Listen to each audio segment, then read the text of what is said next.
ठीक है, तो फिलहाल ये एक नया एक्सपेरिमेंट कर रहा हूँ, नया चीज़ है, जिसमें क्या रहेगा कि बायोलॉजी को मैं डिटेल से स्टार्ट करूँगा फ्रॉम स्टार्टिंग से, हिस्ट्री ऑफ बायोलॉजी से। ठीक है, ऐसे मैं एक-एक सब्जेक्ट करके उठाऊँगा, अभी स्टार्ट कर रहा हूँ बायोलॉजी की बिकॉज़ ह्यूमन बॉडी को अगर सबसे पहले ठीक-ठाक रखना है, तो तुम्हें बायोलॉजी पढ़नी पड़ेगी, इसके अलावा कोई दूसरा ऑप्शन नहीं है। ठीक है? तो बात करते हैं कि अब कैसे ये स्टार्टिंग से डेवलप होना शुरू हुआ। ठीक है, तो जैसे देखेंगे पहला कि हमारे पास ये माउस का कर्सर दिख रहिएगा कि जैसे कि स्टार्टिंग में समझ में आ रहा है कि हिस्ट्री ऑफ बायोलॉजी स्टार्ट कैसे हुई। ठीक, तो ये जनरल एक अंडरस्टैंडिंग पॉइंट ऑफ व्यू से रहेगा, कहीं भी आपको किसी को यूज़ करना हो किसी भी एग्जाम में या फिर किसी को समझाना हो या फिर ऐसे वगैरह लिखना हो बायोलॉजी के ऊपर, कभी कोई लेक्चर वगैरह देना हो, तो ये हर जगह काम आ सकता है, जो भी डॉक्टर्स फील्ड के हैं या फिर जो भी बायोलॉजी में रिसर्च वगैरह करते हैं उनके लिए। ठीक है, और जनरल सेंस में कंपटीशन पॉइंट ऑफ व्यू से। ठीक, अब तो एंशिएंट टाइम में शुरू करते हैं, जब हम बात करते हैं 400 बीसीई की, बिफोर क्रिस्ट एरा। ठीक है, तो हिपोक्रेटिस नाम का जो साइंटिस्ट था ग्रीस में, वो फादर ऑफ मेडिसिन कहते थे, आज भी उस पर मेडिसिन जितनी भी बनती है काफ़ी मानी जाती हैं। उसने क्या किया, रिजेक्ट किया नेचुरल कॉज ऑफ डिसीज। जैसे पहले लोग बीमार होते थे ना, सोचते कि भगवान ने किया, भूत ने किया, ये सब ने किया, उसको मेन रीज़न समझते थे, बिकॉज साइंस डेवलप नहीं थी कि आज भी जैसे झाड़ फूक वगैरह पे बिलीव रखते हैं। तो ये सब चीज़ें थी पहले, तो फिर धीरे धीरे जब ये मेडिसिन लेके आया तो धीरे धीरे लोगों का इस पर विश्वास कम होना शुरू हुआ, उनको मेडिसिन पे ज़्यादा बिलीव होना शुरू हुआ। तो हिपोक्रेटिस नाम का बंदा था, उसको फादर ऑफ मेडिसिन, ये याद करने वाला पॉइंट है। ठीक है, फिर उसके बाद जैसे टाइम आगे बढ़ा, 384 से लेकर 322 बीसी तक एरिस्टोटल आए।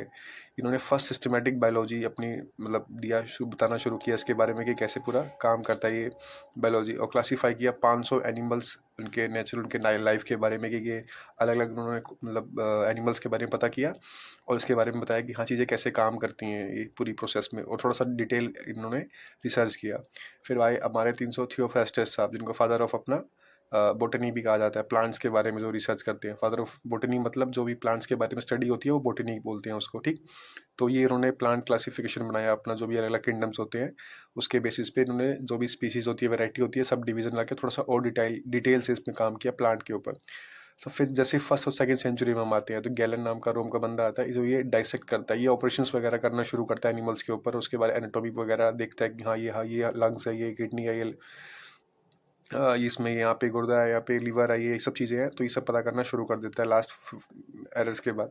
ठीक है, फिर जैसे मिडिल ईस्ट में आते हैं, इस्लामिक गोल्डन एज में 500 से लेके 1400 सी वाला जो टाइम पीरियड होता है हमारा, उस इसमें क्या होगा कि एक स्कॉलर्स होते हैं एल जाइज नाम से, वो एक एवोल्यूशन थ्योरी और नेचुरल सिलेक्शन देते हैं कि कैसे ह्यूमंस का एवोल्यूशन हुआ है और कैसे नेचुरल चीज़ें हमारी आगे बढ़ रही हैं अपने आप को एग्जिस्ट करने के लिए। ठीक है, फिर एक इब्न सीना नाम से, इबन सीना ब्रैकेट में एक मतलब सर नेम था इनका, कह सकते हो, जो नॉन फेमस थे उस टाइम पे, तो कैनन ऑफ मेडिसिन इनको कहा जाता था।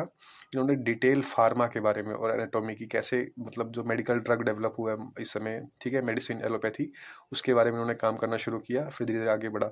फिर नेक्स्ट में देखते हैं एल बिरूनी नाम से बंदा है, उसने थोड़ी सी और डिटेल किया है, और एम्ब्रोयोलॉजी, जैसे भी जो फीमेल का हमारा एरिया होता है जहाँ से प्रेगनेंसी वगैरह होती है, इस एरिया के बारे में, और एनाटॉमी, बॉडी के अंदर और क्या क्या चीज़ें काम करती हैं उसके बारे में डिटेल में रिसर्च किया, और थोड़ा सा और इसके किताबें किया, रिसर्च पेपर, बुक्स वगैरह पब्लिश करी। ठीक, फिर आगे, अब जैसे जैसे आगे बढ़ते हैं 1400 से लेके 1700 ईसी में, तो एंड्रियाज वेजलिस नाम से एक बंदा हुआ। ये आपको नाम देखने की जरूरत नहीं, बस मैं आपको एक पैटर्न बता रहा हूँ कि एक क्रोनोलॉजिकल वे में ऑर्गेनाइज तरीके से कैसे चीज़ें आगे बढ़ रही है धीरे टाइम के साथ साथ। ठीक है, फिर उसने भी ह्यूमन डाइसेक्शन किया, क्योंकि पहले अभी तक आ रहा था एनिमल डाइसेक्शन। ठीक है, इसने एक एंड्रियाज नाम ने वेस्लिस ने इसने बंदे क्या क्या ह्यूमन डाइसेक्शन शुरू करना शुरू किया 1543 में। फिर 1628 में विलियम हार्वे आया, इसने पूरा ब्लड सर्कुलेशन बताया कि कैसे ब्लड फ्लो करता है, हार्ट के पंप करके आता है, O2 ब्लड लेके जाता है, CO2 लेके जाता है, ये सब ब्ला ब्ला ब्ला, प्यूरिफिकेशन ऑफ ब्लड पूरा समझाया 1628 में, 17th सेंचुरी में, सॉरी। अब 1665 में, ये क्वेश्चन इंपॉर्टेंट है, आता है एग्जाम में, कि फर्स्ट सेल कब डिस्कवर किया हुआ, 1665, रॉबर्ट हुक। ये एक जनरली कॉर्क में देखा था इसने, माइक्रोस्कोप के अंदर, ठीक है, पेड़ की एक छाल में, तो उसमें ये इसका डिस्कवरी हुई थी। फिर उसके वजह से और टाइम बढ़ा 1670 में, फिर एंटोनियो वैन ल्यूक हॉ की एक इंपॉर्टेंट क्वेश्चन एग्जाम में आता है कि जिन्होंने फर्स्ट बैक्टीरिया देखा, स्पर्म देखा, जिसने इम्प्रूव किया मतलब माइक्रोस्कोप के अंदर कि ये चीज़ें भी कैसे काम करती हैं इतने स्मॉल स्केल में, जो चीज़ें होती हैं लिविंग ऑर्गेनिज्म जो काम करता है। फिर 18th सेंचुरी में आते हैं, क्लास बढ़ता है, फिर क्लासिफिकेशन होना शुरू हो जाता है। फिर हम नाम देते हैं अलग अलग जीनस को, जैसे भी देखोगे कभी भी पी का देखोगे, पीसवम सेटिवम, ये जो बोटेनिकल नेम्स होते हैं ना, कभी भी किसी गार्डन में जाओगे, गवर्नमेंट किसी भी कंपनी गार्डन चले जाओ, वहाँ पे भी आपको हर एक नाम के एक उसमें वो स्टैंप लगा मिलेगा जिसमें उसका एक बोटेनिकल नेम होगा। तो उसने उसने से एक बाइनोमियल नॉमेनक्लेचर साइंटिफिक नाम देना शुरू किया बेस्ड ऑन उनकी जो सिस्टम और जो उनका नेचर है उसके हिसाब से। आगे फिर 1678 में 79 के बीच में जेम्स कुक नाम का बंदा आया, उसने जोसेफ बैंक्स, इसने मैसिव कलेक्शन डाला स्पीसीज का। अभी भी कलेक्ट कम 3 करोड़ ऐसे मतलब अलग अलग तरह की स्पीशीज उन्होंने, मतलब 3 लाख करोड़ की स्पीशीज डिस्कवर हैं प्रेजेंट टाइम में। तो ऐसे ऐसे उन्होंने अपनी, जैसे पहले 400-500 डिस्कवर थी, तो उन्होंने फिर और मैसिव कलेक्शन दिया 40-50 हज़ार अलग अलग स्पीशीज का। ठीक, फिर 19th सेंचुरी में हम आते हैं, तो यहाँ से बायोलॉजी में गोल्डन एज आना शुरू की है, इसको गोल्डन एज भी कहते हैं। सो ये लैमार्क नाम का बंदा था, ये थोड़ा फेमस भी है साइंस में। तो फर्स्ट कोहेरेंट थ्योरी एवोल्यूशन दिया है इसने कि भाई कैसे ही हमारा कैसे एवोल्यूशन हुआ, कैसे चीज़ें आगे बढ़ी हमारी लाइफ में। कोहेरेंट थ्योरी जाके पढ़ लेना एवोल्यूशन, उसमें आपको समझ में आ जाएगा कि लैमार्क में क्या था। अभी मैं फिलहाल डिटेल में नहीं जा रहा, वरना वो वीडियो अलग से हो जाएगी, मैं उसके ऊपर बोलोगे कमेंट करके, मैं अलग से टॉपिक पे इस वीडियो बना दूंगा, ठीक है। तो अब आगे बढ़ते हैं चार्ल्स डार्विन ने। तो चार्ल्स डार्विन बंदा क्या था कि भाई इस बंदे ने थ्योरी ऑफ इवोल्यूशन दिया था कि कैसे एग्जैक्टली हम इवोल्यूशन हुए, बंदर्स के थ्रू कैसे आए, जेनेटिक्स हमारा कैसे चेंज हुआ है, आगे आगे अब आगे क्या हो सकता है ह्यूमंस इवोल्यूशन थोड़ा। तो डार्विन थ्योरी काफ़ी फेमस है बायोलॉजी में, पूछी भी जाती है एग्जाम्स में, तो इसको भी अपना देख सकते हो। ये एक फ्लो था 1831 टू 1836 में आया था। फिर 1838 टू 1839 में शेड्यूल 7 आए थे, इन्होंने सेल थ्योरी दी, ये भी इंपॉर्टेंट है। 19th सेंचुरी से क्वेश्चन आने आपके एग्जाम में शुरू हो जाएंगे। रॉबर्ट हुक और वो जो लियोन हॉक बैक्टीरिया के फादर थे, उन दोनों को छोड़ के, ठीक है। तो 19th सेंचुरी से इंपॉर्टेंट हो जाता है, चीज़ें ज़्यादा डेवलप होनी शुरू हो जाती है क्योंकि गोल्डन एज स्टार्ट हो जाता है। और फिर इसके बाद क्या हुआ, सेल थ्योरी आनी शुरू हुई। फिर उसके बाद अपना चार्ल्स जेवलिन, जो ओरिजिन ऑफ स्पीसीज उनकी किताब थी, उन्होंने देशो सिलेक्शंस वगैरह में बताया कि कॉमन चीज़ें कैसे काम करती हैं। फिर मेंडल आए 1665 में, इन्होंने बताया कि वो पी प्लांट्स रिसर्च करके कि भाई दो उन्होंने बड़े पौधों के जीन लिए और 2 छोटे पौधों के, फिर दोनों को मिक्स किया, तो उन्होंने देखा कि कोई बड़ा कोई छोटा, उसके बेस पे उन्होंने एक नई थ्योरी डाली, इसको बोलते हैं लॉज ऑफ इनहेरिटेंस। फिर इसके बाद जो आते हैं ये अपना अर्नेस्ट हैकल करके, इन्होंने इकोलॉजी टर्म पहले कॉइंड किया कि इकोलॉजी नाम की भी कोई चीज़ होती है। और फेल्डर और फ्लेमिंग ये सब इतना काम का नहीं है, इन्होंने म्यूटोसिस डिवीजन बताया कि कैसे सेल डिवीजन होता है, ठीक है, सेल कैसे डिवाइड होती है। आगे लुईस पास्चर, ये थोड़ा इंपॉर्टेंट है, इन्होंने बताया कि स्पॉन्टेनियस जो जर्म्स वगैरह होते हैं प्लांट्स वगैरह में जो होती हैं, मतलब अपना अलग अलग तरीके से जो उनकी अपनी जनरेशन बढ़ाते हैं, वो लोग प्लांट्स वगैरह कैसे प्रोडक्शन करते हैं, उसके बारे में इन्होंने बताया अपना जर्म थ्योरी के थ्रू। और ये डिसीजेस वगैरह भी और वैक्सीन्स वगैरह भी बताया कि हाँ ये प्रॉब्लम में, जैसे रेबीज से पहले बहुत मरते थे डॉक्टर कुत्ते के काटने में, या फिर कुछ भी एंथ्रेक्स से होता था बीमारी, उसकी वजह से भी काफ़ी लोग मरते थे, तो उसकी उन्होंने वैक्सीन डेवलप करी उसके अगेंस्ट बैक्टीरिया की करके कैसे इस पर काम होगा। अब आगे आ गया रॉबर्ट कोच, ठीक है, इन्होंने आइडेंटिफाई किया टीबी और कोलरा को, बैक्टीरिया को, और उसको ठीक किया, वैक्सीन वगैरह बनाई। फिर 20 सेंचुरी में आती है, यहाँ पे जेनेटिक्स एवोल्यूशन यूनिट स्टार्ट हो जाती है।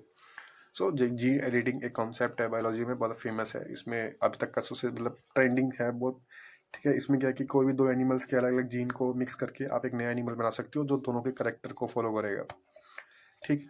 तो इस पे काम होना शुरू हुआ, जैसे मेंडल जी उन्होंने कॉलिन्स टीचर का मतलब बताना शुरू किया कि कैसे कैसे काम करेगा, ठीक। फिर क्रोमोसोम की थ्योरी, क्रोमोसोम में जो जीन्स वगैरह होते हैं उसके अंदर डिटेल में गए, आगे XY क्रोमोसोम, और फिर उसको डिटेल में गए, उसका डबल बैंड थ्योरी करके उसमें जो केमिकल्स होते हैं ATCG करके, ठीक है, डबल बॉन्ड उसमें कैसे करके, और डीप में चले गए क्रोमोसोम के अंदर, जीन के अंदर, ठीक है। आगे फिर थॉमस हंट मॉर्गन जी आए 1910 में, उन्होंने फुल एक्सपेरिमेंट किया sex link inheritance gene mapping पे और पे काम किया। तो कुल मिला के जीन पे एवोल्यूशन हो रहा है। फ्रेडी ग्रिफ्टन आए, ट्रांसफॉर्मेशन के एक्सपेरिमेंट पे DNA के साथ और तो इस तरीके से इसमें फ्लो चलता रहा। फिशेस वगैरह पे, हल्डन पे, फिशर ये सारे जेनेटिक्स पे काम करते गए, और DNA is the genetic material को समझ में आया कि DNA ही सबसे चीज़ है, और DNA ऐसा होता है जिसकी वजह से आप पता कर सकते हो कि भाई सामने वाला बंदा आपका बच्चा है कि नहीं है, फैमिली का मेम्बर है कि नहीं है, ठीक है। DNA से समझ में आ जाता है आपको, जो टेस्ट वगैरह होते हैं। फिर उसके बाद ही DNA में और हुआ वाल्सन क्रिक, उसने बताया कि डबल हेलिक्स स्टैंडर्ड होता है, RNA सिंगल होता है, वेव का DNA डबल होता है। ये हो गया आपका जेनेटिक कोड से। फिर 20 सेंचुरी में आते हैं मॉलिक्यूल और जीनोमिक एरा में। यहाँ पे क्या हुआ, पे हैबिलिटेड ट्राइबल्स आते हैं, यहाँ पे सोशियो बायोलॉजी होनी की सिलेक्शन होना शुरू हो जाता है कि भाई कैसे बायोलॉजी सोशल रूप में काम करती है उस तरीके से। तो ये सारा जो है नॉर्मली फॉर्म बेसिक डेवलप हो रहा है DNA के ही अगेंस्ट इकोसिस्टम डेवलप हो रहा है। फिर 21st सेंचुरी जो भी चल रही है फिलहाल, यहाँ पे हमने बनाया ह्यूमन जीनोम सीक्वेंस कि कैसे हम एक नया यूज़ करके कि ना ह्यूमंस को डेवलप किया जा सकता है बायोलॉजी का यूज़ करके। ठीक है, फर्स्ट सिंथेटिक जीनोम बनाया माइकोप्लाज्मा का यूज़ करके। और फिर ये आ रहा है क्रिस्पर जीन एडिटिंग पब्लिश्ड, ये नया मतलब 2012 में जो रिसर्च हुआ था कि जीन के ऊपर ही कैसे, इस समय सबसे ज़्यादा रिसर्च बायोलॉजी में जीन एडिटिंग के थ्रू चल रही है। फार्मा में जाओगे तो मेडिकल रिसर्च वगैरह, बाकी वैसे कंप्लीट जाओगे तो जीन एडिट्स की, इन सब में चाइना यूएस वगैरह आगे हैं बहुत, जो एग्रीकल्चर में काफ़ी यूज़ करते हैं कि एक प्लांट को दूसरे प्लांट में मिक्स करके, जैसे गन्ने हैं हमारे यहाँ पे छोटे यूपी वगैरह में, उसका जो गांठ होती है गन्ने की वो छोटी साइज़ की होती है। चाइना में क्या है, बांस के जीन को, बांस में जो होती है लंबी लंबी गांठ होती है, तो बांस का जीन उठाया इन्होंने बायोलॉजी में प्लांट में, और इधर गन्ने का जीन, दोनों को मिक्स करके एक नई फसल तैयार कर दी जिसमें गांठ बड़ी बड़ी है, तो पैदावार पैदावार ज़्यादा होती है, प्रोडक्शन ज़्यादा होती है शुगर की और गुड़ की। तो इस तरीके से वो लोग अपना यूज़ करते हैं एग्रीकल्चर में भी, और वैसे भी तुम चाहो तो यूज़ कर सकते हो। ठीक है, तो ये सारी बेसिक बेसिक चीज़ें थी और ये बेसिक फैक्ट्स हैं कि भाई सेल कॉइन रॉबर्ट हुक ने किया था, सेल थ्योरी आई थी इस बंदे ने दी थी, natural selection Darwin theory, laws of inheritance George Mendel, DNA helix, ये सारे जो मतलब थ्योरीज हैं, ये इंपॉर्टेंट थ्योरीज हैं अब तक के पीरियड में, यहाँ से क्वेश्चंस भी आते हैं, और ये सारे बंदे थे जिन्होंने एक काम किया और काफ़ी फेमस हुए, जैसे एरिस्टोटल, रॉबर्ट हुक्स, शॉन हॉक और चार्ल्स डार्विन, मेंडल, ये सब जो लोग हैं थोड़े फेमस हैं, इन्होंने सबसे ज़्यादा काम किया था अभी तक के एवोल्यूशन ऑफ बायोलॉजी में। तो ये एक शॉर्ट हिस्ट्री बताई है मैंने बायोलॉजी की, बायोलॉजी आना और डेवलप कैसे हुई। ठीक है, अब इसका नेक्स्ट टॉपिक रहेगा व्हाट इज़ बायोलॉजी, आगे पढ़ेंगे फिलहाल। ठीक है, बाय।